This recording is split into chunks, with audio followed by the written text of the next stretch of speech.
Tim Hager. 2 scrubbing brushes. Another pint. Where's your money? Well, 2 chimneys. Poster, would you deny drink to a dying man? A man should spend his money on food for his family. Mrs. Goggins, would you come over here? I want to show you a new piece of material. It's fresh off the Boston packet. Isn't that fine quality? Now feel it. Be a wonderful dress for your little girl, don't you think so? It's money, money, money with your poster. Nothing but money. I've been sorry for him ever since his wife ran off with that lieutenant. If he'd spent less on whiskey, he wouldn't have lost his wife. Let me show you another piece. Drunk or sober, Ma would have left him anyhow.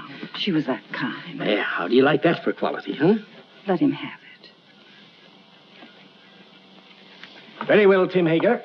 You'll have your whiskey. But this is the last time... All right, Poster. No preaching.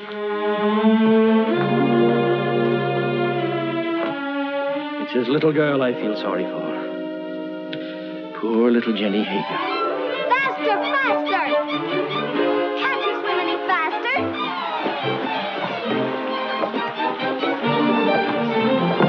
You're not even trying. Faster, faster, faster! Faster, faster! Come on, faster!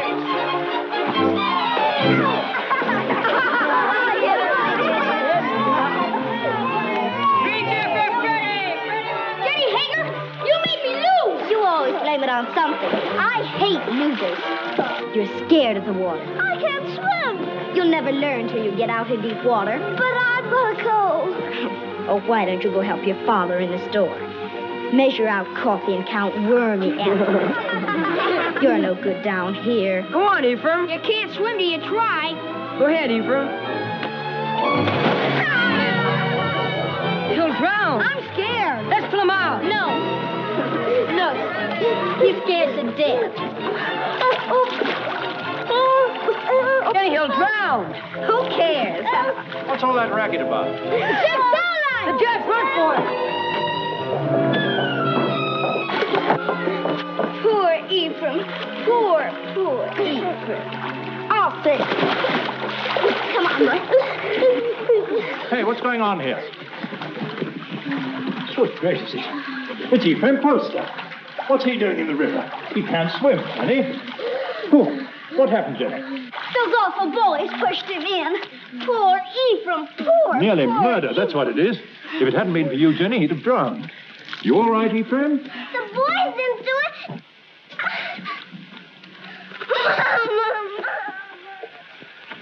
There we are.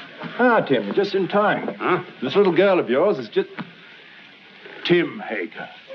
Stumbling drunk in the middle of the day. You ought to be looking after you, Jenny, not going from tavern to Jenny? tavern like... I've no wife to care for either of us now. It takes money to bring up a fine lass, Your Honor. You mean it takes money to keep yourself drunk? Papa, let Jenny come to boarding school with me. Would you like to come to boarding school with me, Jenny? Would you? Boarding school? Yes. I'd like that. I can't send you to boarding school, but you could come live at the house and earn your keep, I guess. Help in the kitchen and run errands for Mrs. Saladine. No. If I can't go to boarding school with Meg, I'll stay with my father. All right. He is your father, at least in the eyes of the law. Now, you look after that girl of yours, Tim Hager, and stop being a disgrace to Bangor. Thank you, Your Honor. Drive on. Now, young Poster, we'll take you to your father's store. That tight-fisted, sour-blooded old skinflint. You might be better off with Mrs. Saladine, Jenny. Not in Mrs. Saladine's kitchen. I've no money to bring you up properly. Never mind. Before long, we'll have everything. Houses and carriages, horses and kitchen maids. All those things, my lass, you're a wee bit young. Just as soon as I grow up, we'll have everything we want. Because I'm going to be beautiful. Empty. Beautiful.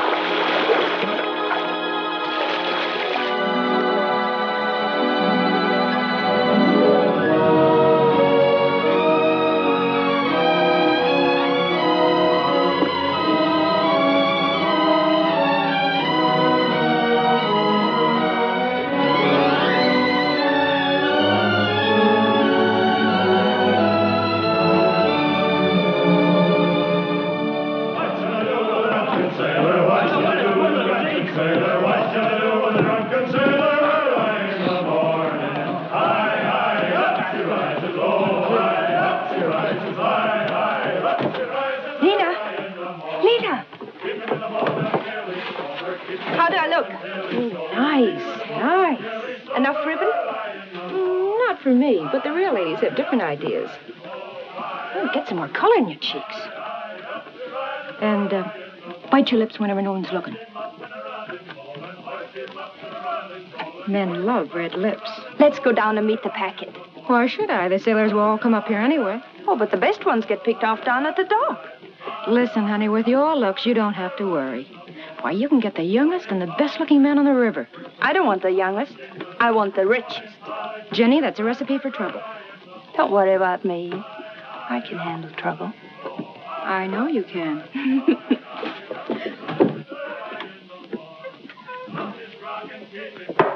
Whiskey. All right, Mr. Hager, but you needn't holler. Someone might hear you out in the street. Who, for instance? Jenny, for instance. Yeah.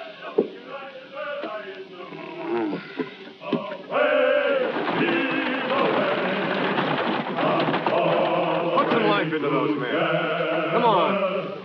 Heave. Away. Heave. Yo-ho. Heave. Away. Heave. Yo-ho. Well, Jenny, come down to see the cargo? It's exciting. We get used to it after a time. I suppose I import more stuff than any other man in the state of Maine. How many vessels do you think I own, counting the lumber barges? 56. Who told you? Somebody? Here, have some tea. Got a handkerchief? Oh, I don't need one. Take a good handful of it there. It's a present. All the lads, all away. All away. The work was hard and the voyage was long. The seas were high and the gales were strong. So heave ho, my lads, come all away together. The sails are filled, our work is done. Yo-ho! I heard the skipper say, leave her, Johnny, leave her. Tomorrow you'll get your pay. Most people think it's easy to get to be a rich man. And believe me, it's hard. Why, when I first came to this town over 30 years ago with nothing but a peddler's pack on my back, Hey, you! You! Get away from that girl! Hey, you! Wait!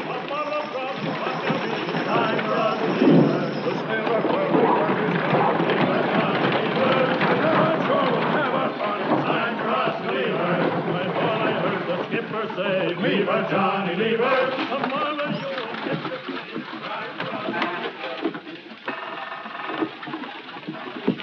Well, I was just saying to myself, I bet my good old friend Tim Hager is sitting right this very minute in the Purple Whale and wouldn't mind passing the time of day with me. Lena? What do you want? A glass of whiskey for Mr. Hager. Sure. Go on, Tim, drink up. The next one's on me. You'll not tell Jenny? No, of course not. I promise her not to touch it. You're Jenny. You know, she's getting so she wants to boss everything and everybody. She's grown too beautiful for her own good.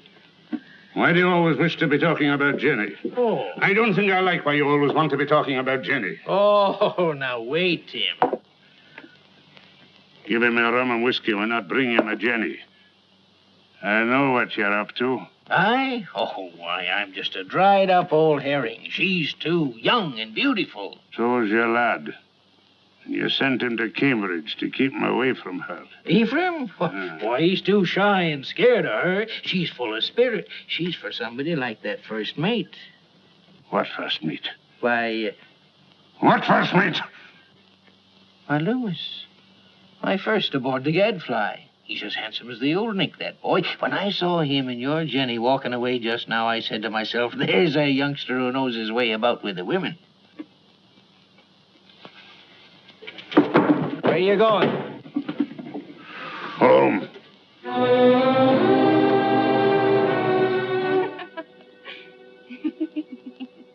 Good night. Oh, once I loved a pretty girl that I called Jenny mine.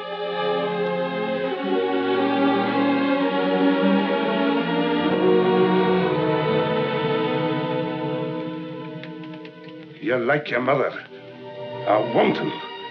That's what you are. Just like your mother. You'd like to keep me here forever, wouldn't you?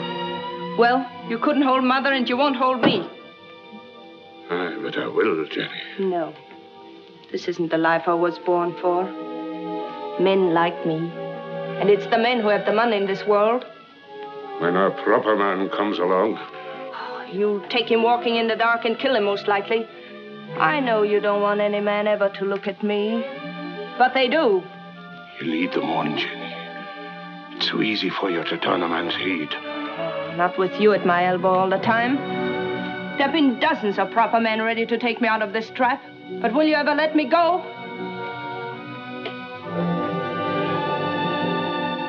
I know Mr. Poster wants me. I made him want me. What do you think of that? There's a devil in you, Jenny Hager. A devil straight from the bad place.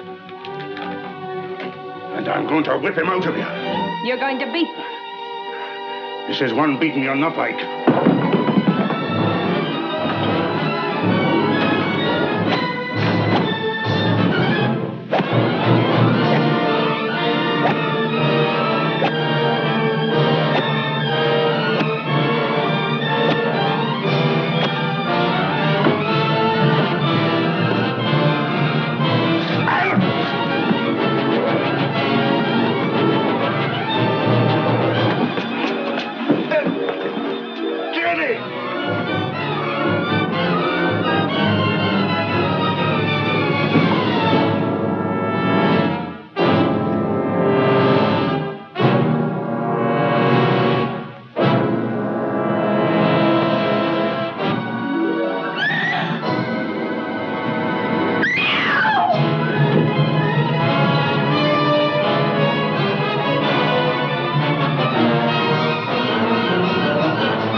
All right.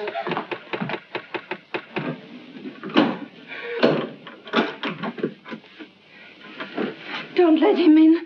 Don't let him get me. He'll kill me, Mr. Poster. What is it, Jenny girl? Who's after you? Father took after me with a whip. Land of promise, Mr. Poster. Come help her, Mrs. Hollis. There now, Jenny. Don't worry. Everything's going to be all right. You bathe her and rub some butter on them bruises and put her in my bed. Oh, that Tim Hager, he ought to be birched. That would take 6 men to do it. He's big, Mrs. Hollis, but no bigger than righteousness. If the town don't birch him, he'll be birched by the Lord. You showed good sense, Jenny, in coming to me. I'll do this. You stay outside. Oh, there now. If you keep on crying, your face will be all swole up tomorrow. And that's no way for a pretty face to be. He held me with one hand so that I couldn't move. And then he beat me until I thought I...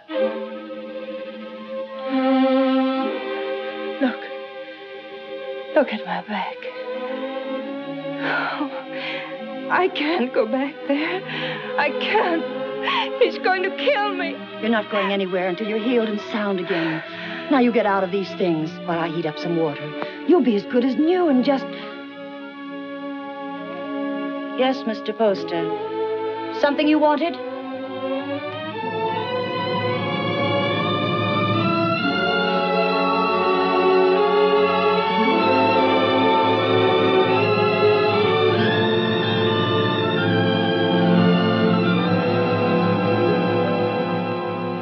Drove her out into the night like a dog that wouldn't obey. Reverend, it's the rum that does it. We ought to scourge every tavern keeper out of town and into the river. If I had my way... We ought to be deciding about the girl, Deacon Adams. There's been enough scourging for one night. One thing is decided. The girl mustn't go back to her father. No. Someone must take her in. I would. Only my daughter Mary doesn't like the poor girl. Then she's not for your house, Reverend. Make a bad situation worse. I guess we could use her to clean and maybe help in the kitchen. But a young girl eats like a man. It's more than victuals, Deacon Adams. Your wife has all the understanding in her heart that a man could ask. But Jenny's of marriageable age. Yes, that's bad. And yet we can't turn her loose on the town's charity. She needs a home. Well, yours is fairly empty. Oh, no. Leave me out of it. It wouldn't be suitable for me to take her into my house. I have no wife. You have a housekeeper, a very respectable woman. But she might leave me, and I not able to get another. We'd have a scandal in the town. Aye. No, marriage is the only answer. And the answer to that is a younger man. What about your son Ephraim? They used to be so much together. Ah, he's a schoolboy, frittering away his time at college. She needs a responsible man. Well, there must be someone. A pretty girl always has a lot of friends. What good are friends? Most of them no older than her. It's our duty to find her a good home, an honorable name, regardless of the man's age. And it should be somebody with money. And by that description, Mr. Poster, you've named yourself. Oh, no. She turned first of all to you, Isaiah. Besides, I know you're not a man to thrust a suffering lamb back into the wilderness. Maybe she won't have me. She'll marry you, Isaiah. She's a sensible girl. And in the meantime...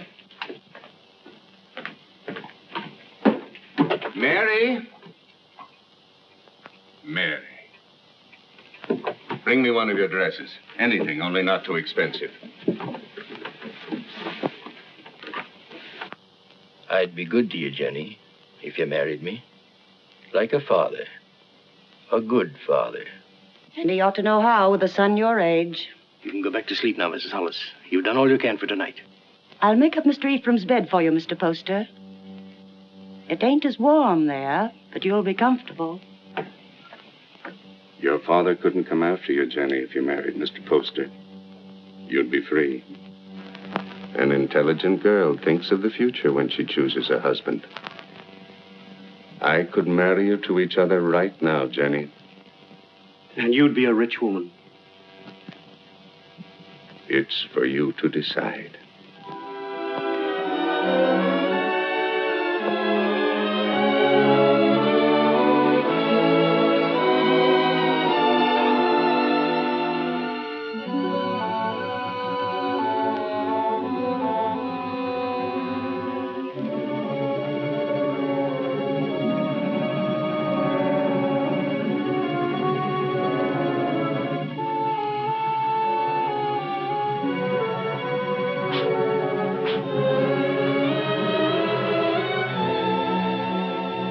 And when my father died, I turned to the only friend I had, Mr. Poster. He was very kind, taking me into his home and giving you a nice young mother. Think of all that means, Ephraim. You must learn to say yes, ma'am, like a proper son, because I shall demand obedience and love. And if you refuse, my dear son, I shall punish you by not kissing you goodnight. Now, Ephraim, do come home and see what a fine parent I can be. I do think families should be close, don't you? Jenny? Why, Meg Saladine, come in. Oh, if you're busy, Jenny, I can... No, don't go away. I was just ordering something from Boston. Something to brighten up the house. How nice. Mr. Poster's a very lucky man. This has been a very lonely house for him. Oh, I'm going to make a lot of changes. Meg. Yes?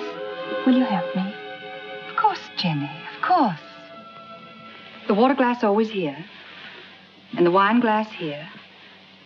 And, oh, Jenny, you'll have to get rings for the napkins. Now, the biggest plate here. Oh, money changes everything. All I ever needed before was a knife and a spoon. But you want to be a lady. Give dinner parties and entertain your husband's friends. I'm sure Cleopatra never bothered about napkin rings. She didn't live in Bangor. Oh, that wouldn't have stopped her. It wasn't by knowing how to set a table that Cleopatra got along. Oh, Jenny. Every time I say something true about men and women, you say Jenny. Why does a proper lady have to be embarrassed about plain talk? It isn't honest, and it makes old maids. Doesn't anyone here care about church? Judge Saladine and Mr. Poster are waiting outside, and I'm in the ladies' choir.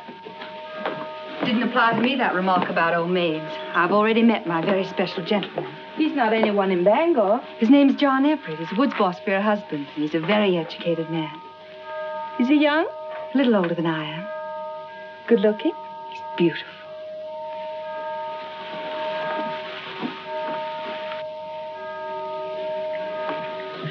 Why don't you marry him?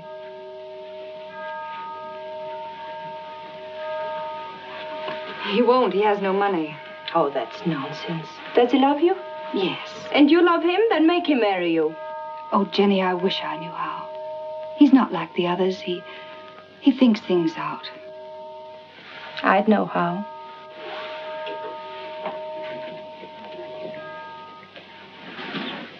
I wouldn't give him a chance to think.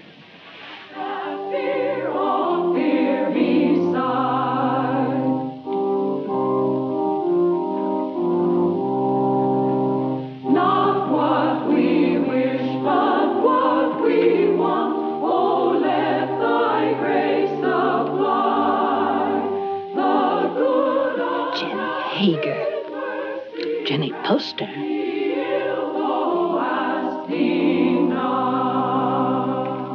Before me sit the wealthiest families in Bangor. I've seen them before in the privacy of their homes and in their offices.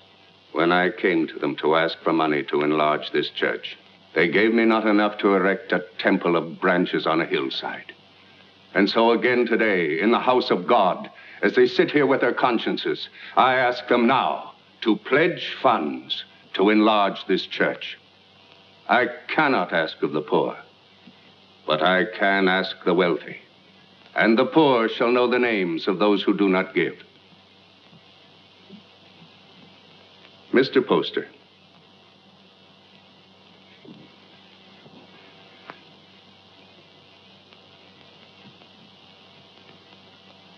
Judge Saladine? Mr. Burroughs? Mr. Bailey? Mr. Clayton? This is intolerable. If you have no feeling for your fellow men, at least take some interest in the welfare of your own children. Grog shops and low houses cover every inch of our waterfront. Our wealth is poured into Devil's Half-Acre. And our young men, your sons, have nowhere else to go.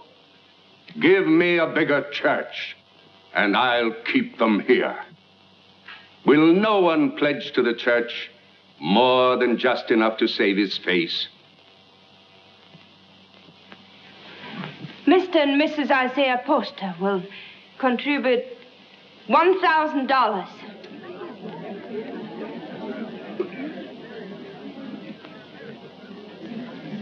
If the men of Bangor won't give to the church, the women will. Mr. and Mrs. Partridge pledge $500.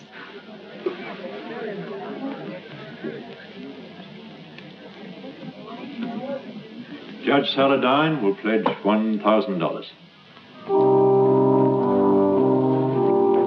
Jenny, I want you to go on working for the church. A church can endure only upon deeds and not lip service.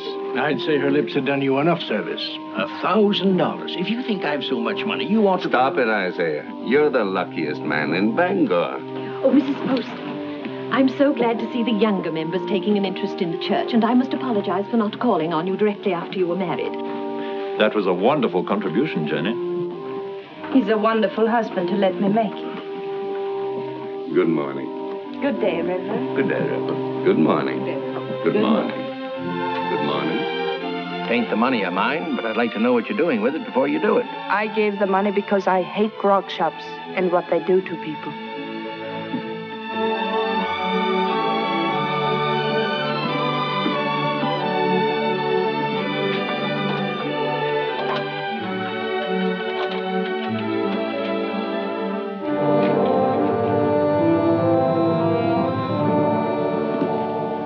How are you, Father?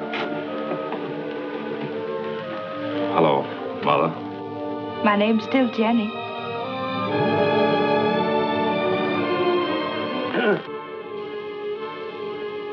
You came home, did you? I thought you'd be on your way to England or somewhere by now.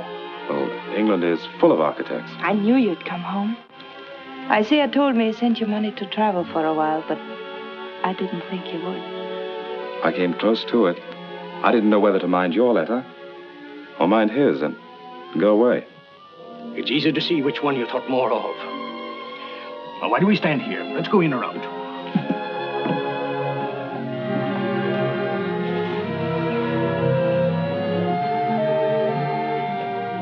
And let me do the writing to my son. Mr. Ephraim. My Mr. Ephraim. Why, you've grown as much as you ever will, haven't you? Oh, I'm stunted. They don't know how to bake an apple pie in Cambridge. You'll have one every day if only you'll stay here. He'll stay.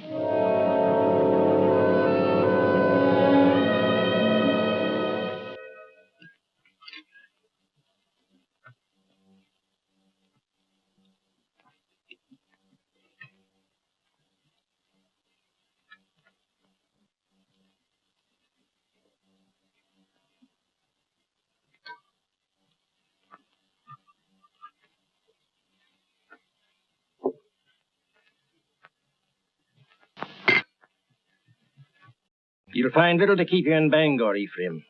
After your fine ways in Cambridge, you'll be hard to please in this town. I thought I'd come home and go to work, sir. Work? Yes. What's your time worth to anybody? What did you ever do but waste it? It wasn't wasted. He's an architect. And a good one, too. How do you know? The same way you know he ain't. You heed my advice and you'll go someplace more suitable to a gentleman. Bangor's a boom town. Loud, rough. Growing faster than law and order. Takes a strong, stubborn man to make his way here. We need gentlemen, too. For what? To tell you the kind of bonnets and doodads the Boston ladies are wearing? Yes. A young man of fashion would be very popular in Bangor.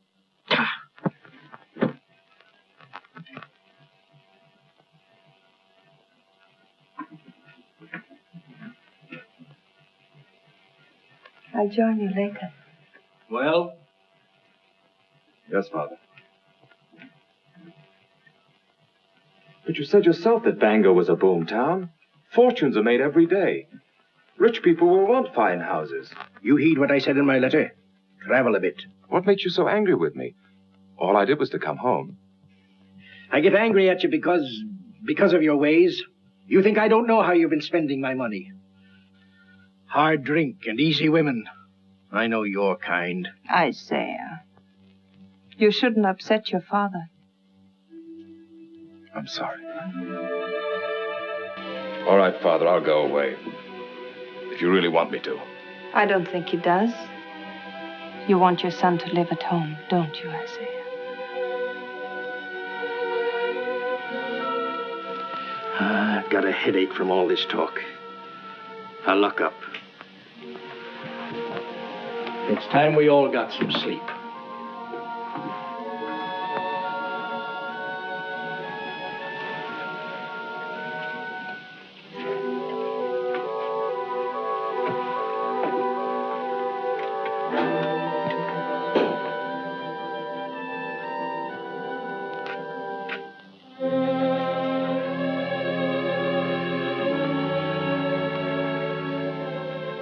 Shall I light your way? Thank you.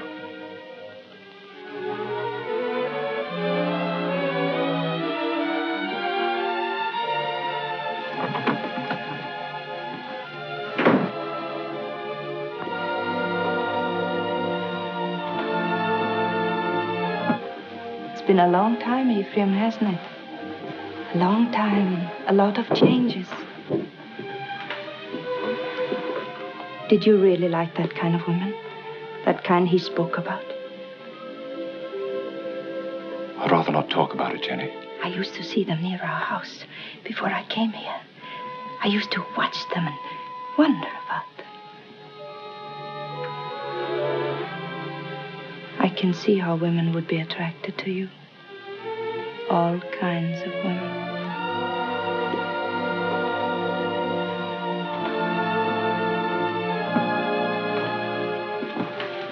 Good night, Ephraim.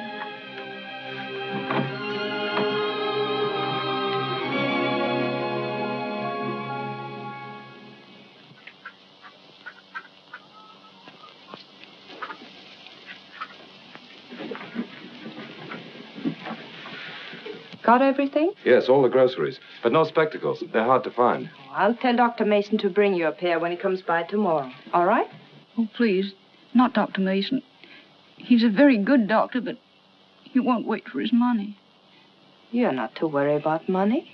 Your husband worked for mine for a long time, and if Mr. Poster wants to send you a doctor and a pair of spectacles, it's his privilege. Mr. Poster? I'll be by in a few days, and in the meantime, if you need anything, send one of your children. Thank you.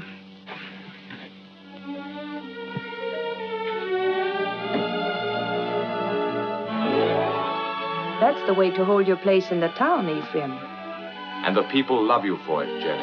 And I do want my husband and my son to be proud of me. Well, I wanted to see how you spend your days. Thanks for showing me. You've grown, Jenny. My father's wife's a great lady. I think behind Mrs. Isaiah Poster, you'll still find Jenny Hager.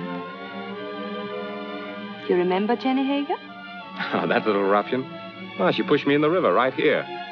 That isn't true. The others pushed you in. I pulled you out. Oh, that's right, you did. Of course I did. Didn't we always stick together? Ephraim and Jenny, side by side against the world. Oh, we had good times here, didn't we? Better than we knew. Shall I tell you something? I always think of this as our place, yours and mine. This is where we first thought we were in love. Yes. Silly, wasn't it? This is why you came to tell me your father was going to send you off to college. Yeah. And I said it was because of me. And I said he'd never separate us by sending me away. Oh, Jenny, the things I said. Because if you'd been home the night I came to your house, I would have been married to you now. Let's go, huh?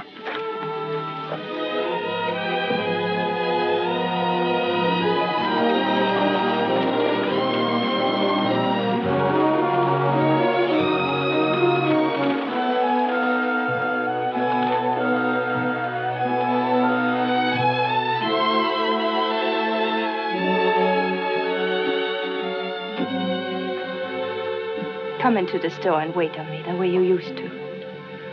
Another time, Jenny. I want to go up and talk to Father.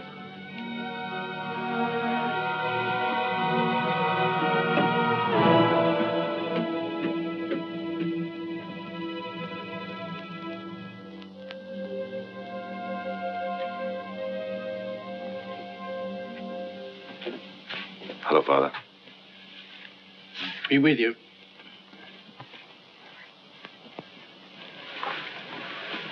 What you been doing all day? Oh, driving Jenny around. Mighty popular in Bangor, isn't she? She does a lot of good. Spends a lot of money, you mean? If you really minded, you could put a stop to it. You're very happy with her, aren't you? Yes. Father, I'm going to take your advice. Bangor's no place for me.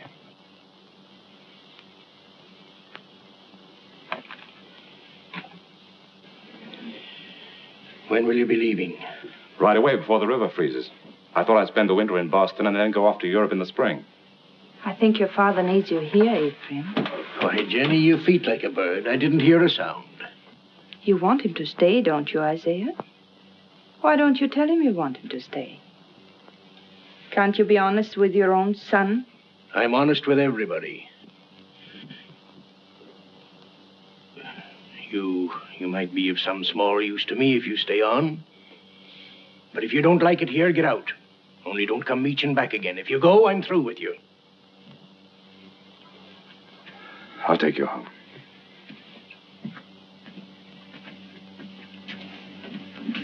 Don't work too hard, Isaiah.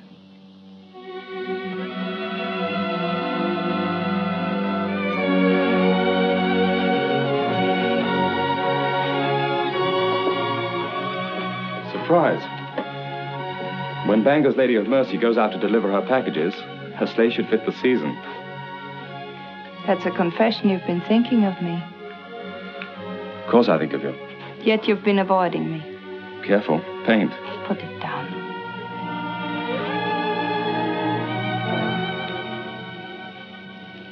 You leave the house early and you come home late. You never walk into a room where I am unless someone else is there. Why? Jenny, we shouldn't be standing out here like this. We might just as well be out on Main Street. Anyone could pass by. They wouldn't think anything wrong of it. You wouldn't. If you weren't thinking of me as you do. Jenny, you're married to my father. And his son loves me. He's been so good to both of us. His son has always loved me. I should have gone away. But you couldn't. Because you love me. Yes, I've loved you since before I knew the meaning of the word. The day I came home, the time you kissed me. The moment I said I'd stay here, I've loved you and loved you and loved you. Jenny! Jenny!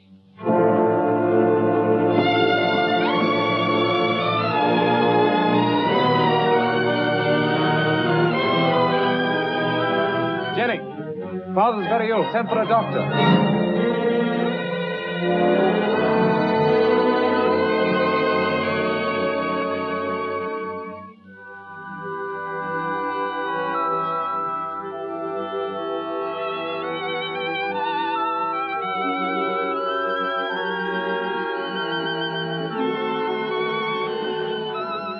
Jenny.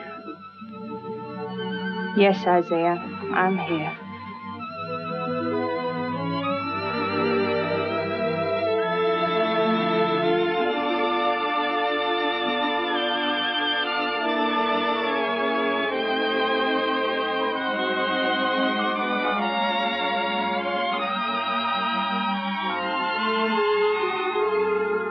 You keep this up and you'll fall in your tracks. Go to bed, child. Get some rest. No, I'm strong. Stronger than you think. I'll be all right.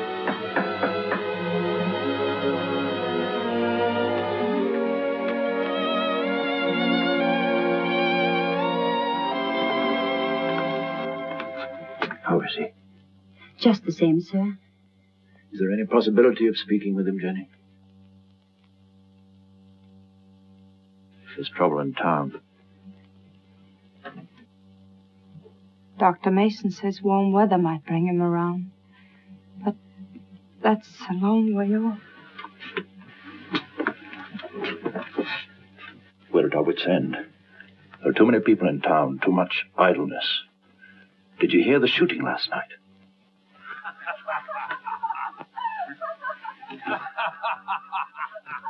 That's the sort of thing we're not against. Lumberjacks coming to town between jobs with rum and women on their minds. He told us 2 years ago we should have a police force. We should have listened to him. Well, Jenny, take care of yourself. Meg sends you on love.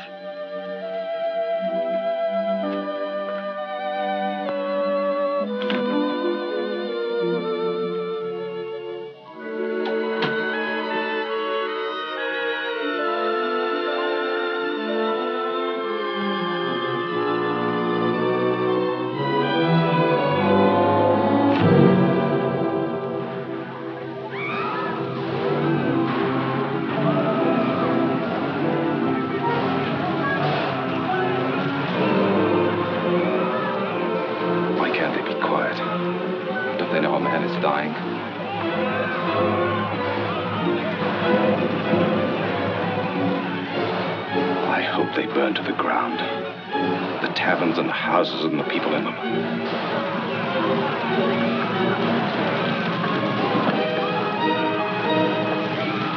Judge Saladine. There you are. Ephraim, I want you to ride to your father's number 3 camp. Tell him we're having a riot, that we need every man down here to keep order till the militia come in. I can't leave the house. The Tempest girl stole a lumberjack's wallet, and the drunken fools are firing every tavern in Devil's Half Acre. I can't go now. Didn't Dr. Mason tell you about Father? Your father's only one man, Ephraim. We're trying to save the life of the town itself. What do I care about the town? Maybe it needs a good fire to clean it up. He'll go. I'll stay with your father, Ephraim. Hurry, Ephraim. We need those men.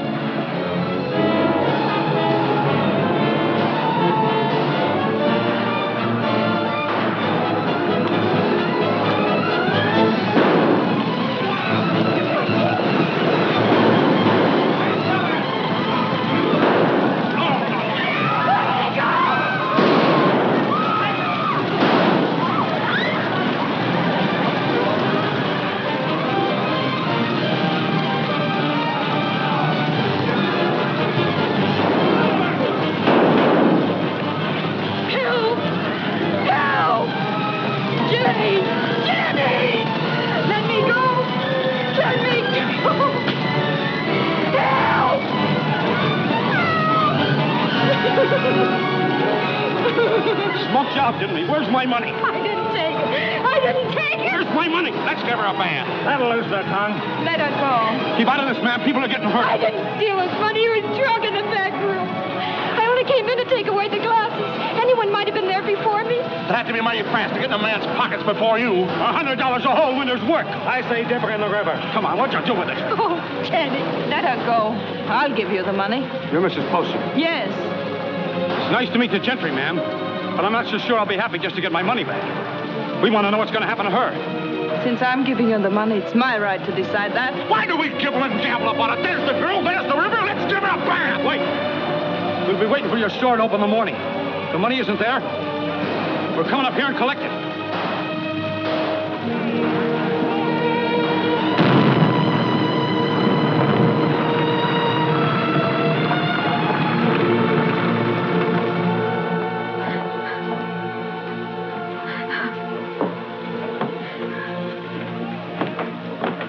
They're crazy with drink, Jenny. Burning and shooting and stabbing. I didn't take that money. Why, the town's so full of thieves and pickpockets, it could have been anyone. They were going to tar and feather me. I hid upstairs under the rafters. They burned the place to the ground.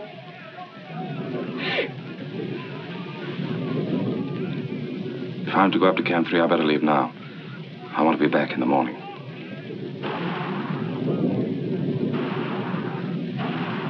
Oh, Jenny, what am I going to do now? I've no place to live, no place to go. It isn't right, Jenny, to be smoked out in the streets like an animal. I don't want you to worry about it, Lena. I want you to rest. Lena, do you remember the house I used to live in? Well, I want you to stay here for the night, and tomorrow you move in there. Won't cost you a cent, and if anyone should bother you, you come to me. Oh, you're good, Jenny. That's why you come up in the world. That's what I tell everybody about you.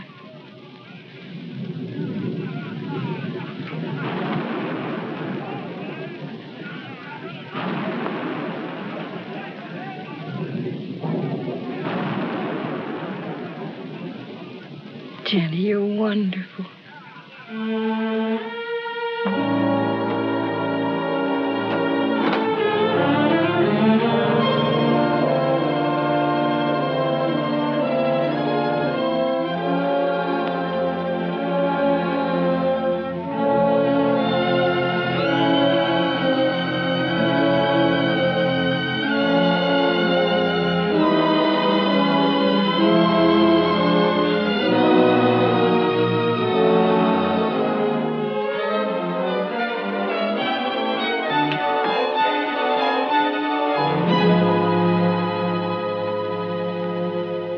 Are you going to take the carriage or the brown mare?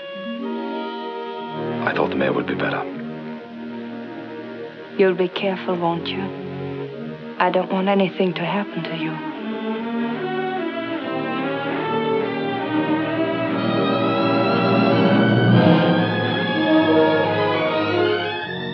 Mrs. Poster? Oh, Mrs. Poster?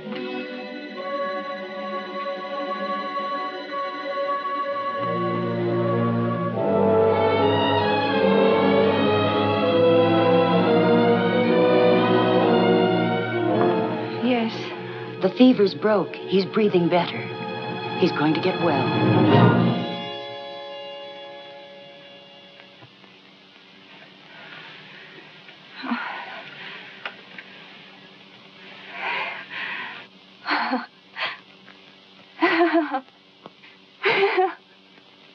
Jenny, my poor child. You've been so brave.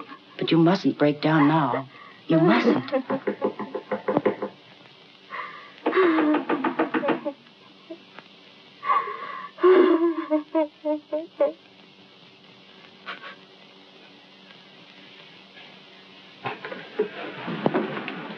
Has Mrs. Poster gone to bed?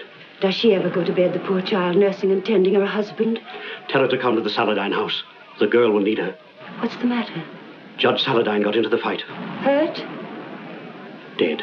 Ask Mrs. Poster to come with us. It needs a woman to tell the girl. Mrs. Poster's been under a great strain. She's gone through enough. You better get someone else. Wait.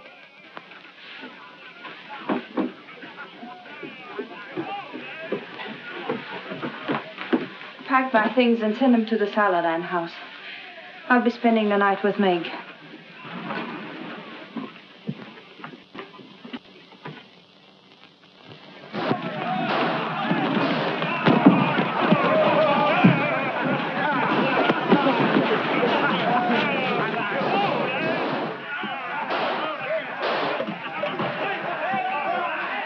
What's the matter?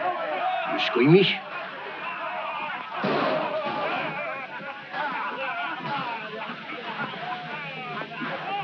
They're still fighting. Can't someone ask for permission to bury the dead? I did. So we all sit about and wait for the liquor barrels to run dry. The loafers and drunkards are taken over the town. And for 3 days, a man like Judge Henry Saladin can't be carried to his resting place. There's a fine victory for rum. Don't talk like a fool. When those woodsmen come in from the timber, they want some excitement after the winter's work. You take away their pleasures, they'll go to work in another part of the country. Which only proves that we've got to have a police force. Some sort of city government, that's all. You've been too tolerant a man, Isaiah Poster. Too interested in lining your pocket. When my lumberjacks come down from the hills, they'll patrol the town till we get him decently harried. Why don't you lie down for a while?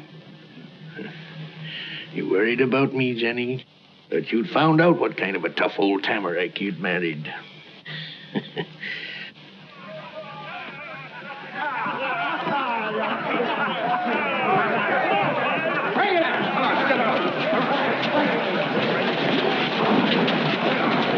Well, we can start the funeral. What I said still goes. Get a little law and order in the town, and the grog shops can stay. Good for business. Where are you going? Those are my boys.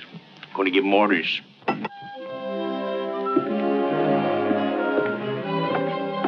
Look. Oh, I say, are you hurt? You all right, Mr. Poster? Yes. Now, John, I want you to take some of your men ahead of the funeral procession, put some alongside and some at the rear. Keep it all as quiet as you can. The funeral should seem peaceful. Jenny, this is John Everett, my wife. You're Mrs. Poster? She sure is. How do you do? John.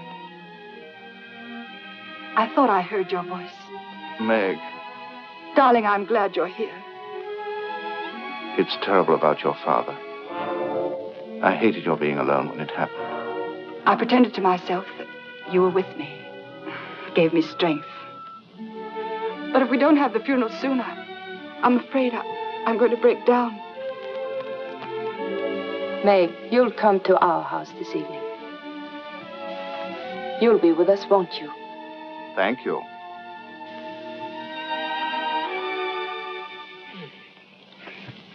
No, those aren't my after-dinner pills. These are for my spleen.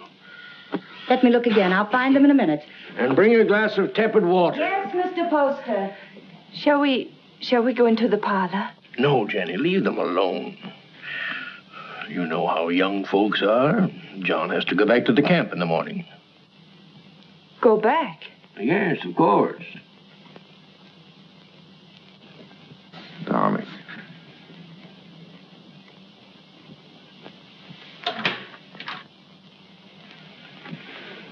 Our lovebirds have closed the door. The pills, Mr. Poster, and the tepid water. Thank you. Huh? Why must you send him back? I need him up at the camp. He's a woods boss, not a policeman.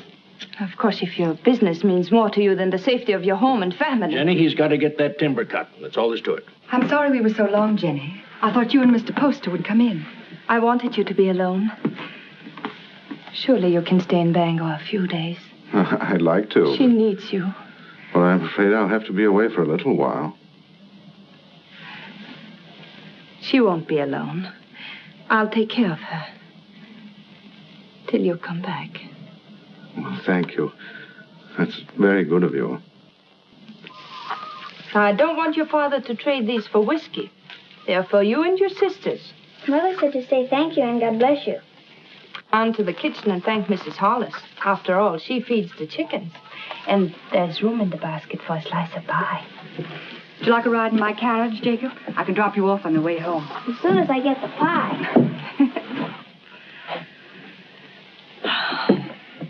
Isn't it a beautiful morning? Jenny, I've been wanting to speak to you. You have? What about? Well, not here. Let's walk down to the river. Oh, but not now, Ephraim. I've so many things to do. Jenny, why isn't it possible for me to have a minute alone with you? But we're alone now. It's not my idea of privacy. Mrs. Hollis in the kitchen, Father home every day, Meg following you about. I'm sorry. That's a very short answer, Jenny. What is it? Have you seen somebody else?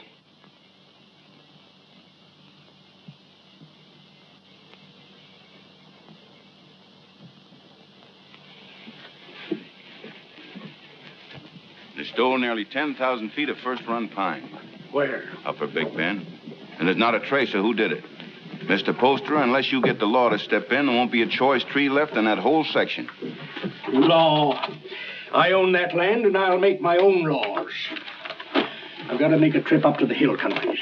Timber pirates. I want you to come with me. Me? It's time you saw what pine on the stump looks like. It's my business, and you ought to learn it. Come along, I'll get you something to eat. Thank you, sir.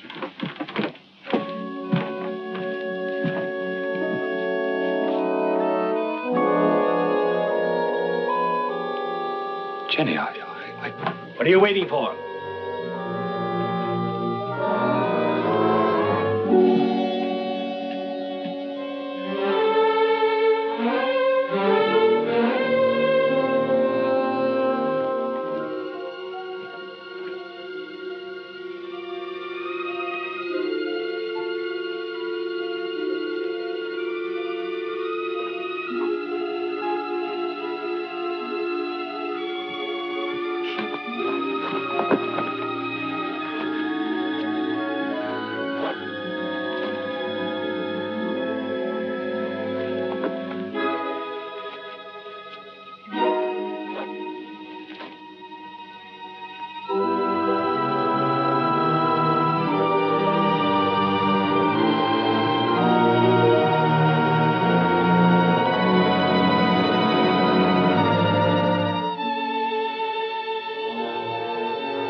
I can't see why he insists on my going. I'll be dead useless weight, and afraid of the water besides. Boats would be bad enough. These will be canoes, flimsy Indian canoes made of birch bark.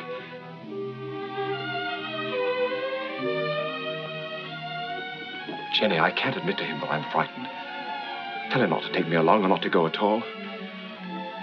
I told him I wasn't cut out for that sort of life, that I'd be more of a burden than a help. But he's so stubborn, Jenny. How long must he live, Ephraim?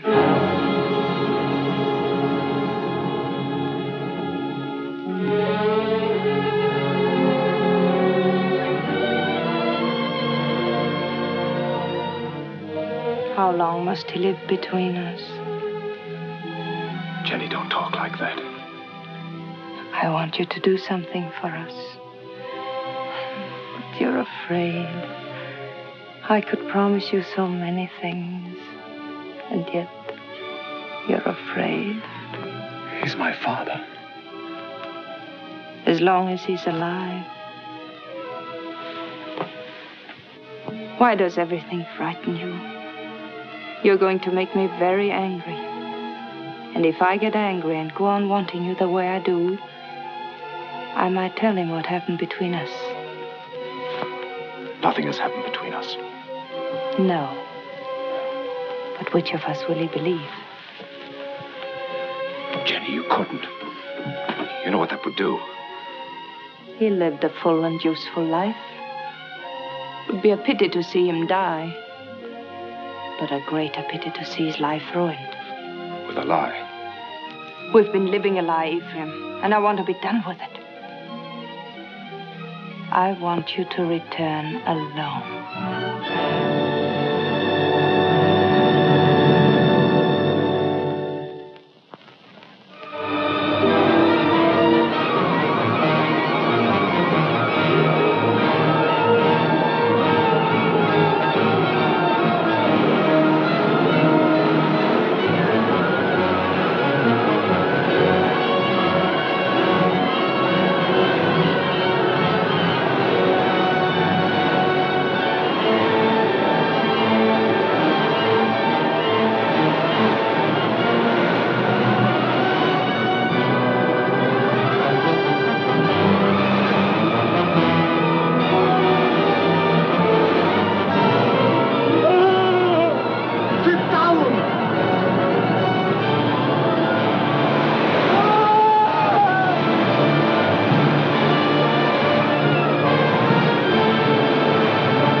Began to think you'd never get here. Where's the old man? Where's your father? What happened? What happened? He make all man die. Now, we go through swift water. He afraid. He stand up in canoe. And the canoe turned over. Mr. Poster was too weak to swim. They fought to see which one would get that bailing bucket. I guess you can see who won. He's dead? I guess he is, man. Where's his body? Must have settled in the quiet water further down. I'm sorry, but we hunted all we could. I'm sure you did. That's the whole of it. Except what Mr. Poster here can tell you. If they hear of anything, I'll let you know. Thank you. Jenny, believe me, it wasn't my fault. I was afraid. You know how afraid I am of the water. You can't come into this house, you wretched coward. You killed your father.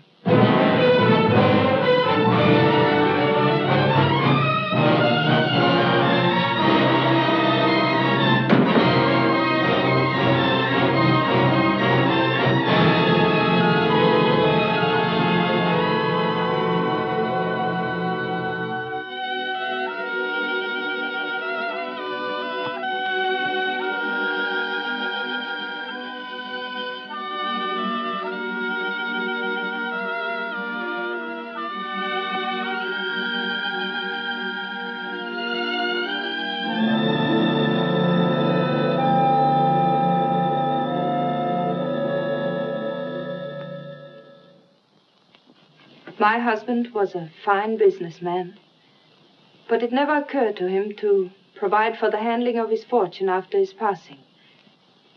Well, there'll be no cold, unfriendly bang telling my woods bosses what to do. No disrespect intended, Mrs. Poster, but it's a man's world we live in up in the woods, and we don't rightly see how a woman fits in. Duncan's right. Right there. You'll go right on living in your world without interference. I'll own the properties, but you'll take your orders from your superintendent, John Everett. That's fine. That's fine. That's a great honor, Mrs. Poster, but My husband would have selected you, so I'll do it in his place. Thank you for helping me, gentlemen. This will be the first time I ever worked for a woman. Go down in there.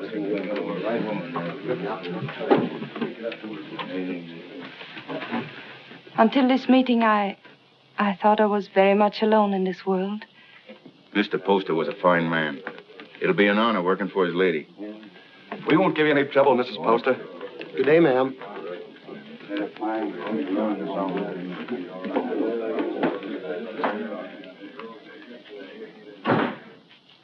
this is a wonderful thing you've done for me, Mrs. Poster.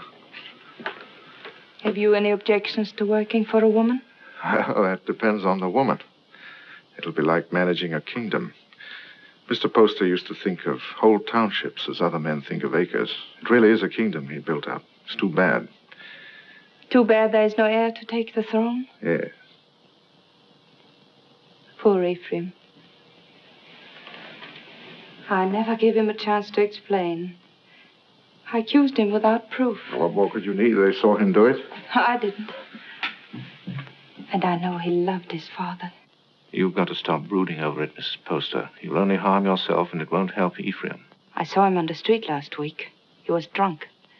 And Dick and Adams were shouting, "You've chosen your damnation, and eternally damned you'll be." There wasn't anything you could do to save him. You're very tired, Mrs. Poster. I won't be after today. I've placed my troubles on your shoulders. Please carry them well for me.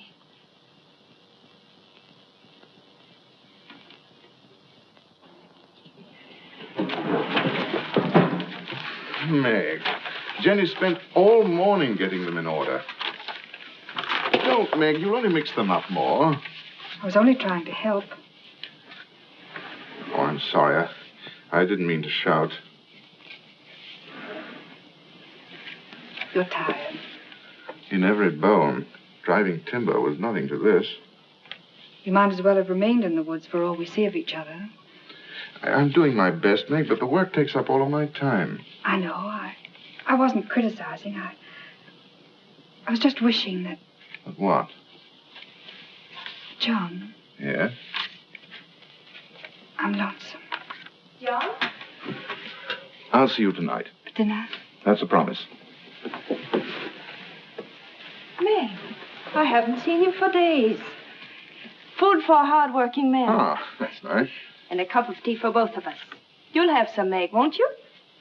There isn't enough for the three. I'll give up mine. The accounts receivable are all mixed up. I had them in order, but then the wind came in. Oh, later. You haven't eaten since morning. Meg, your man doesn't take care of himself. You better do it for him, or there won't be anything left of him to marry. John, there's a rumor that a company's being formed to build steamboats. Is that going to affect us? Not while water freezes, because then steam's no better than sails. But steam trains, Jenny. Just think. There'll be one to Old Town, and one maybe to Holton, and definitely one coming this way from Augusta. And we can load our wood right on our own trains and get into market weeks before the ice breaks. We'll outsmart everyone in the business. There'll be no stopping us once we get started. Jenny, you'll be the richest woman in New England. Then we'll have to make you the richest man. What's happened to Meg? Meg?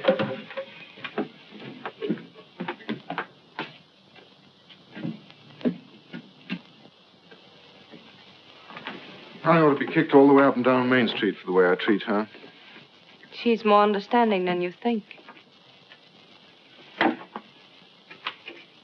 I'll be with the Temperance League all afternoon, so if there's anything important you want to discuss with me now... Nothing that can't wait. It's Mrs. Hollis in the store. Tearing it apart? No, she wants me to drive her home. Working again tonight? I'm having dinner with Meg. Good. Take better care of her, John. You do neglect her. Goodbye. Bye.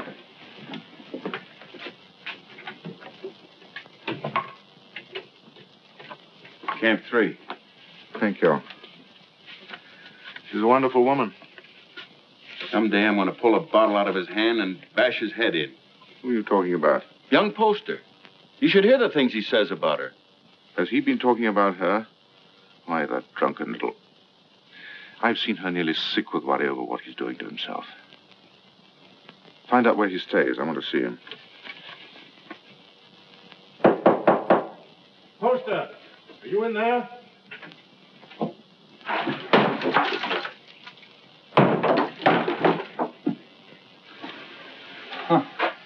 I must be making trouble. Much more than you're worth. I'm worth very little. What happens to me now? You beat me up yourself or some of the boys outside? Come in. Drinks for everybody. No witnesses. I had witnesses when I killed my father. That made her very angry. When did you last eat? Other. I like it. She hasn't got you hooked already, has she? You'll kill yourself drinking all this stuff without any food inside you. Come on, let's get something to eat. You're doing me out of my dinner. She doesn't know I'm here, and she didn't tell me anything. That's a lie. No one does anything unless she's back of it. I knew what was going to happen. I was afraid of her. I wanted to leave. She didn't have to worry about that. I wasn't man enough to run away. You in love with her? I happen to be engaged to someone else. What difference does that make? Jenny was married to my father. She told me one night she'd marry me if he died.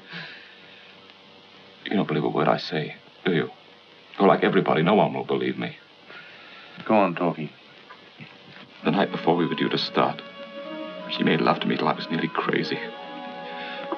You don't believe that either, but it's the truth. I've always been scared of the water. Even when I was a little boy. Jenny knew that. I was scared in the canoe on the trip, and I couldn't eat or sleep anyway from thinking of her. I only remember being in the water with a bailing bucket holding me up and somebody grabbed for it. I beat him off till he sank and drowned. I didn't know who he was.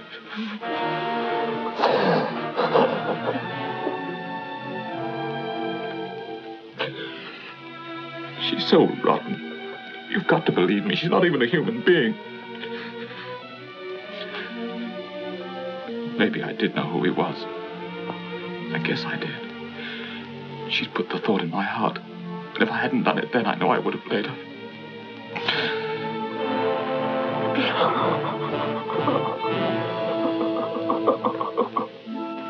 I don't know what you're talking about. You didn't make him love you? But of course I did. He was my husband's son. I wanted him to love me. That isn't what he meant. Was he sober when he told you that?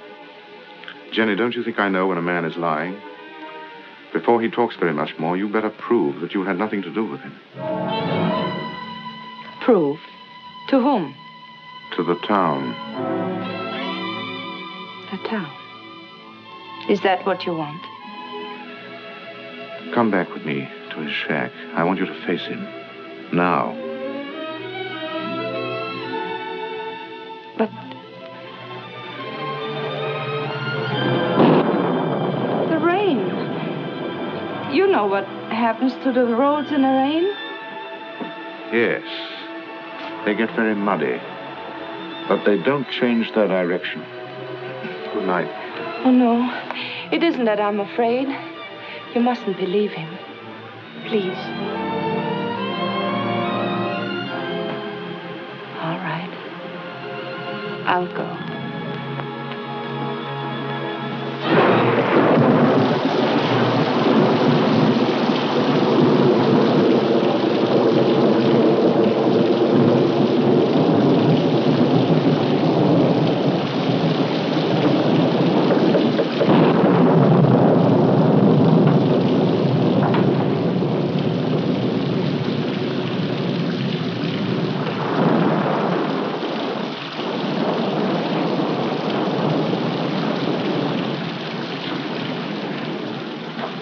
Can't have gone far in this rain. We'll wait for him. I'll put the horses in the shed if you'll light the way.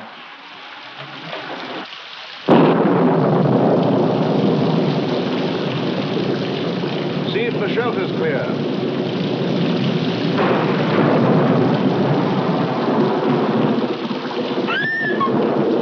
What's the matter, Jenny?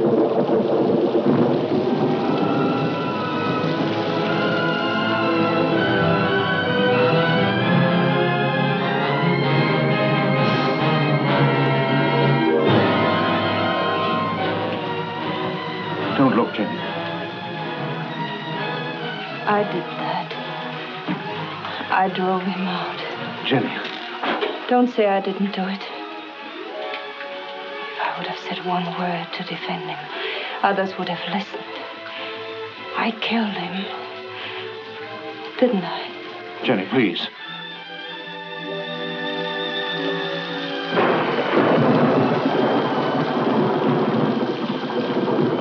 Go inside and sit down. You're shaking.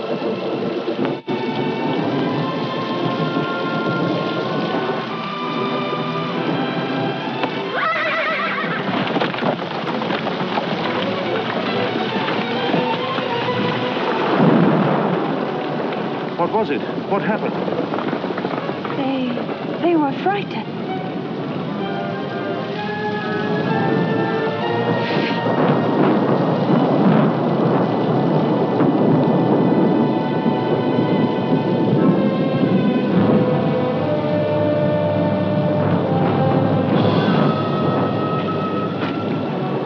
We're 10 miles from town, and we'll have to walk.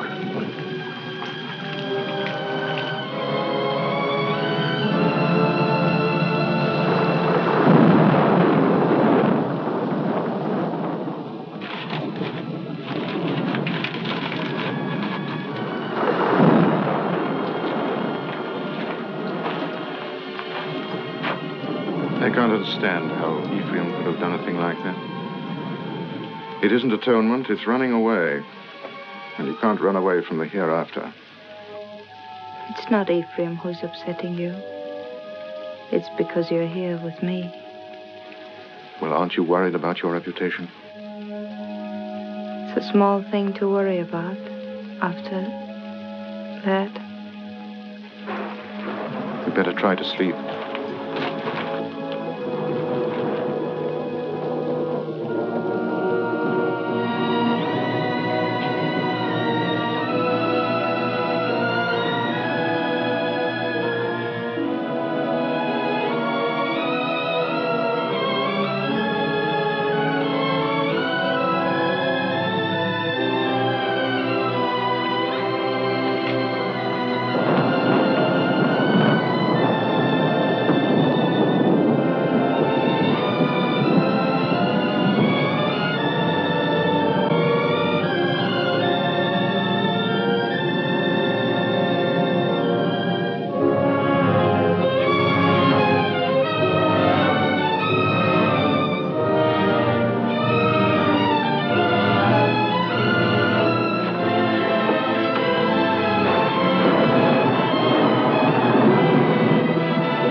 They were about 2 miles down the road, standing under a tree and waiting for me.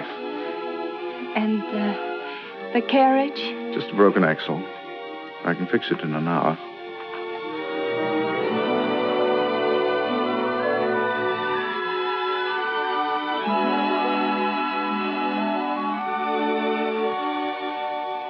Jenny, what about Meg?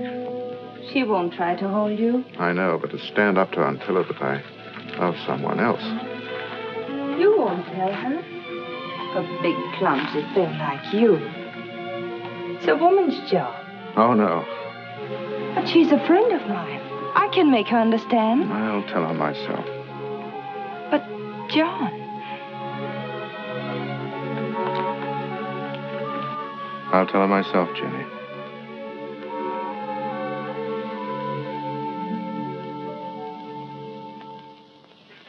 It must have been the storm. That's the only way I can explain it. The storm and the excitement and the lightning struck us. What more can I say? It's nice that we're such friends. Makes it easy to talk this over. There's nothing to talk about. I love him. But if you still want him, he's yours. You know that. You know I'd give him back to you if you asked me to. I suppose I'm a fool. Why? I should have realized that when he said he loved me, he must have said the same thing to you just the day before. No, he didn't. He never said those words to me. I thought it was because he was shy.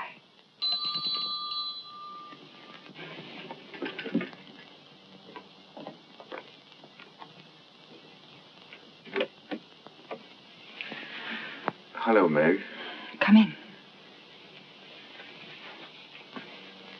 I just wanted to explain why I didn't come to dinner last night. Right after you left the office, Alex Duncan came in.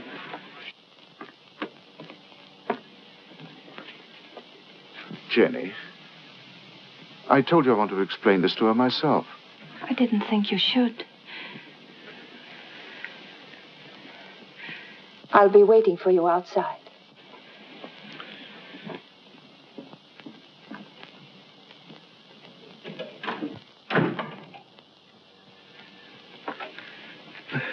I didn't want it to happen like this, Meg. I wanted to be the one to tell you.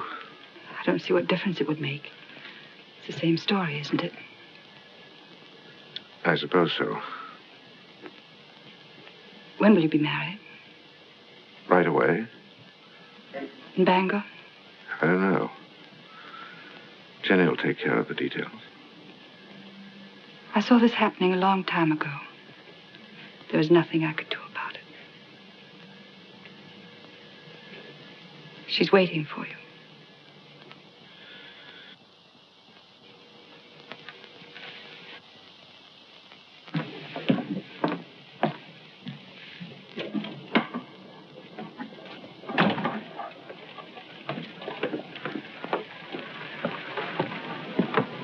Jenny, how could you do a thing like that?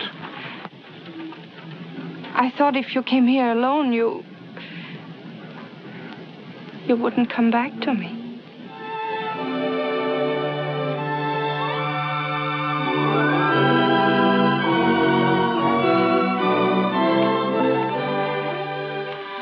My dear son, I wanted to be with you this Christmas, to see you again, and to meet your wife. But all your brothers are bringing their families here, so I can only send you this ring in my place. It was given to me by your grandmother to be passed on to the wife of my eldest son, and I know Jenny will care enough about it to do the same. Will you? What if we only have daughters? We'll have sons. I have made up my mind. What else does your mother say? Well, she talks about my brothers and how deep the snow is, and then she says, "A Merry Christmas to you both, my dears. The Lord bless you, Jenny, and make you fruitful. My arms ache for John's first boy." Your mother must be a wonderful woman. I hope that someday you'll say I'm just like her. Well, that won't be easy. Mother had 9 sons. What a lot of boys running about the house. Must have been very uncomfortable for her. Oh, she loved it. She would have been uncomfortable with a small family. The Everetts run to numbers. Tell me about your brothers. Are they all tall and handsome like you? Do they all have pretty wives? Why? Prettier than I am? You vain little peacock. You know there's only one answer to that. Say it. I married the loveliest of them all, and the best. Say, I love you. I love you. Say, we don't need anyone else, ever. Anyone at all. No one.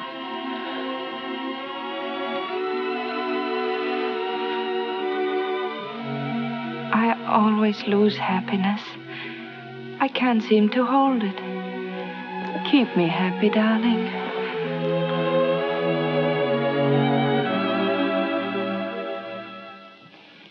There's no reason why this should happen to you. No reason why it should happen to any woman. Quite often, nature seems to fumble, Mrs. Everett, and doesn't make a person complete. We can't even hope in a year or 2 or ever. Not in my opinion. Of course, you're free to consult with another doctor. I can give you the name of a very fine one in Boston, and I know of another in Philadelphia. I believe you. You mustn't decide, my dear, that the future's altogether dark and empty. You can adopt a child, you know. It should give some release to your normal womanly emotions. I want a child of my own. You won't talk to my husband, will you? I'll tell him myself when I think it's the right time. Of course. You see, he wants children. He's very fond of them.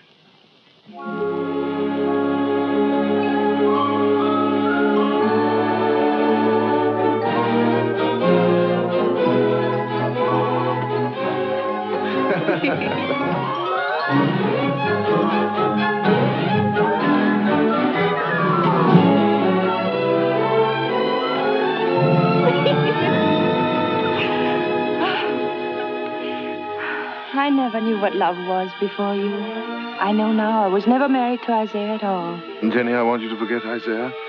I want you to forget your whole life before I came into it.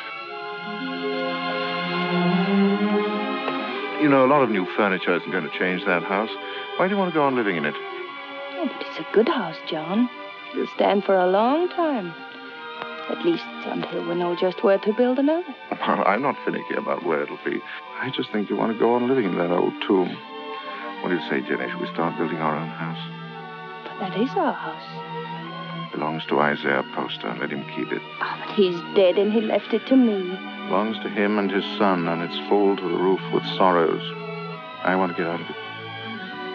I want new rooms and more of them. And for the sake of our children, I want light and air. There are enough rooms now. Which isn't the right house, Jenny. It's too close to Devil's Half-Acre. It isn't the place to bring up children.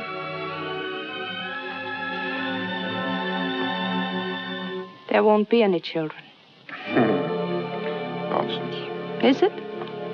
Ask Dr. Bailey. He'll tell you.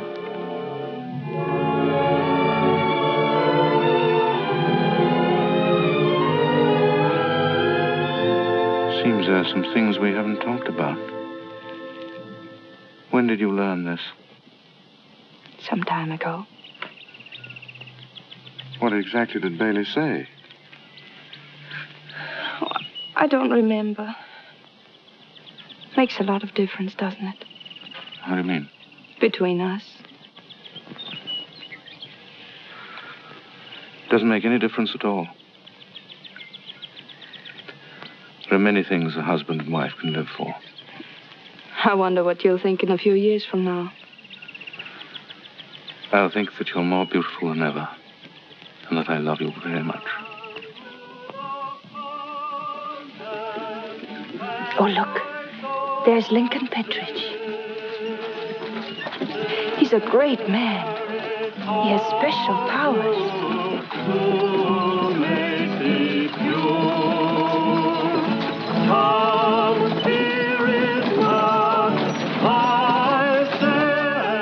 Where was the darkness so great that you thought your sin was hidden? There are eyes that search out every sin.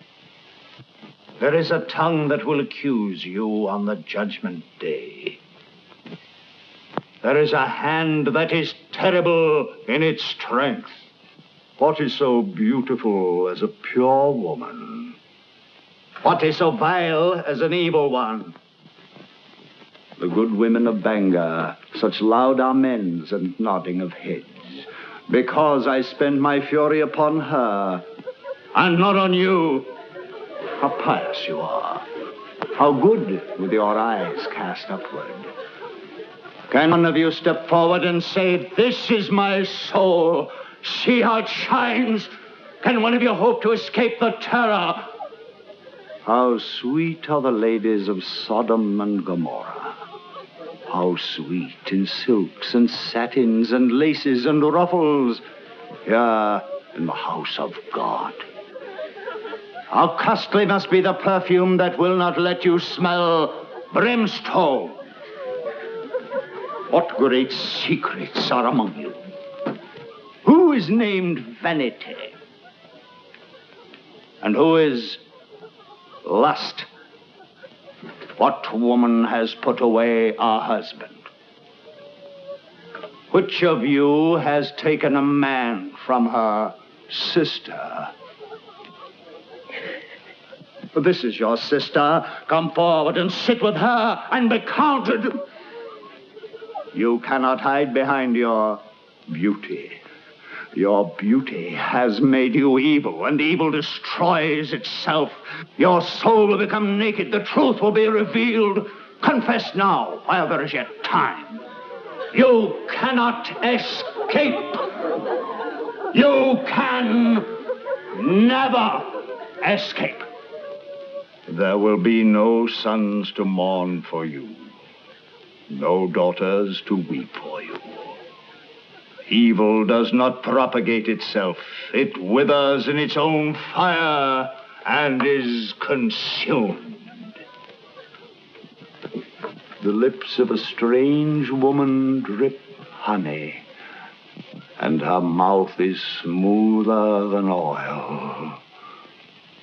but her end is bitter as wormwood, sharp as a two-edged sword.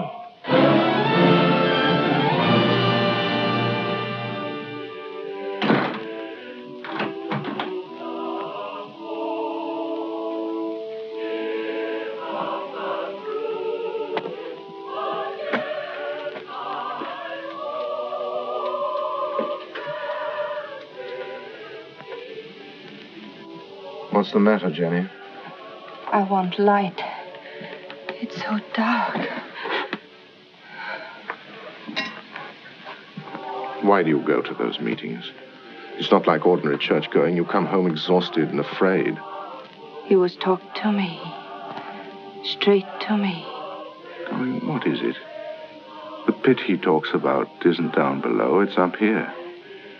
I don't know why I listen to him. He tries to trap people. Tries to make them admit things that aren't true. He's not any better than the people he talks about. No, he's right. The town is becoming a sinkhole. That horrible man. To say to me what he did. He wasn't talking. He was talking to people like Lena. Jenny, I've come to a decision. We're going to put Lena out of your house. No. I don't care what she meant to you when you were a child. I'm talking about what she is now. I don't want you to be connected with her. Why not? In what way is she different from us? Except that she's more honest. She goes out of your house tomorrow. I don't want her sins on your hands. You good, righteous man. You hypocrite. Telling others what they must and must not do while you live in this house with me. Do you know what went on in this room before Ephraim killed his father? Jenny. Do you remember the things he said about me? You said he was drunk and afraid. Of course he was afraid. We're all afraid. There's hell opening under our feet. Jenny. This is where he said, sit down, John, and I'll show you how I made him kill his father. Sit down and I'll kiss you the way I kissed him. Why do you look at me like that? Why do you pretend everything he told you was true and you knew it? You knew it!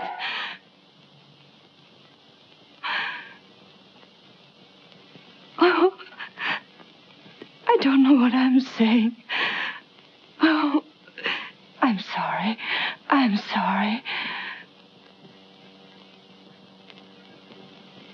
Go to bed, Jenny. Please go to bed.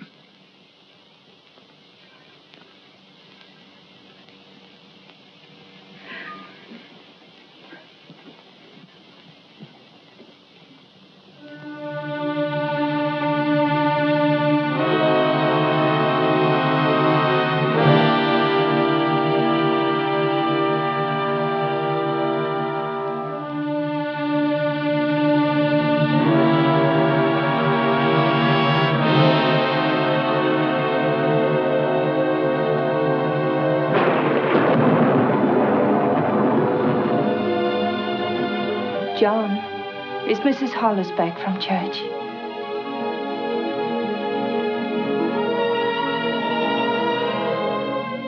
John, it's time for bed.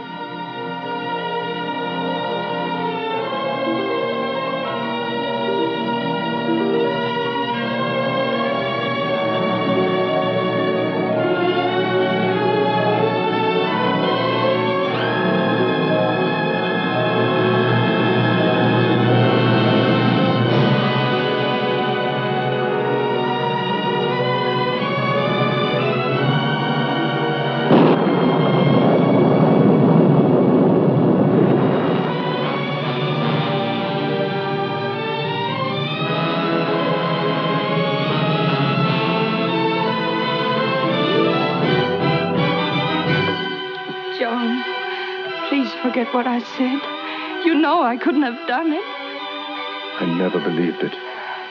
I tried not to believe it. Because you love me. You still do. Yes.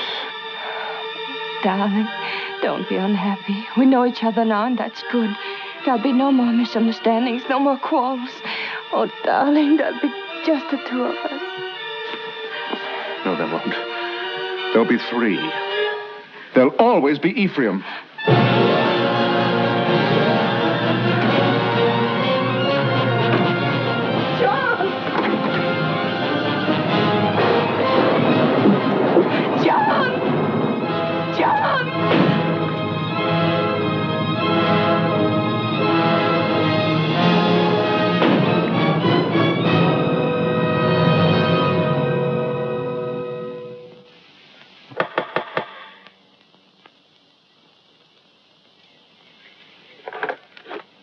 Oh, come in.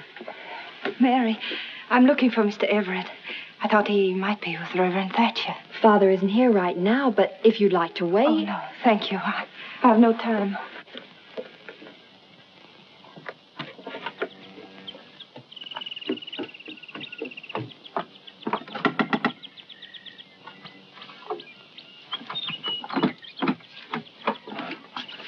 Good morning. Is Miss Saladin home? No, Mrs. Everett. She went out. Oh. Has Mr. Everett been here? Oh, no, I haven't seen him. Thank you.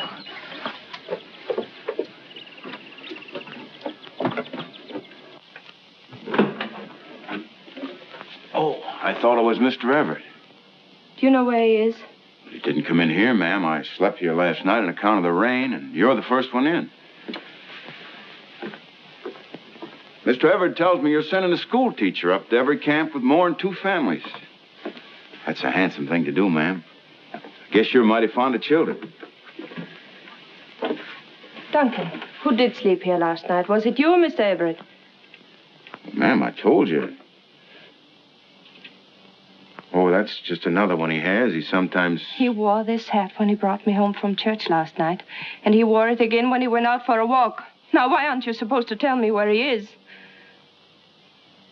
You put me in an awful fix, ma'am. I promised him... Duncan, he isn't well. Couldn't you see that? What good is a promise to a sick man when it keeps his wife from helping him? Is that the trouble with him? I kind of thought he looked funny around the eyes. Where is he? Well, I'm not telling you, mind you, but that'd be the wrong kind of hat to wear up in the pine country. Where in the pine country? Fire watcher's cabin. In Hill. When will he be back? I don't know. 2, 3 days, I guess. Said he wanted to go up there and think a while. Oh, I got a loose mouth. That's my trouble. Makes 2 people I told where he is. Who is the other? Miss Saladin. Miss Saladin. Came in here about an hour ago and dug it out of me just like you did. Said she saw him last night alone. Acted like something was wrong. Next time he trusts me with anything, it'll... It was very good of you to come up here, Meg. But there's really nothing you can do to help me. No one can help me but myself. My whole life with Jenny has been the act of running away. I ran away from the woods where I belong. And again, I ran away from the truth when Ephraim tried to tell it to me. I forced myself not to believe him. I understand. If you had, you never would have married Jenny. No. But this time, I'm not running away. Right or wrong, my place is with Jenny. I love her, and I'm going back to her. John, I'm glad.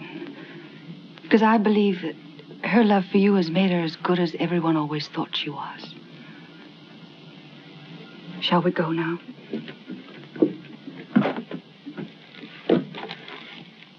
Jenny will be anxious.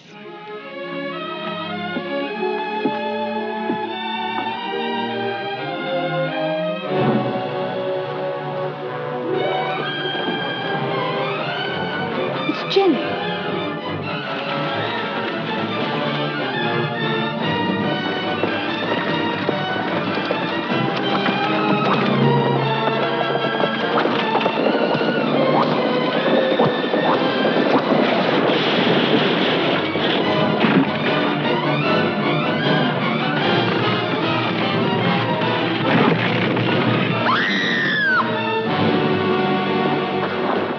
Jenny. Don't move me. John. Don't talk now. Meg! Hurry up and get a doctor. Camp 3. I saw you with Meg, and I know. I tried to hurt you. I wanted to hurt you. Don't, Jenny. Lie still. You don't know how I loved you so much. I'm afraid. Oh, John, where will they bury me? Jenny, don't talk about dying. Don't let them bury me with Poster. Or Ephraim, don't let them. Jenny, you're going to be all right. There'll be a doctor along, and we'll take you home. I know. They'll bury me with Ephraim. They'll bury me in that house with Ephraim. Jenny, darling, listen to me. Nothing's going to happen to you. Not now or ever. As long as I'm with you. And I'll always be with you. I never went away. You do love me. I love you more than ever. I wanted so many things. I wanted the whole world. But it was really only you. Jenny. Jenny.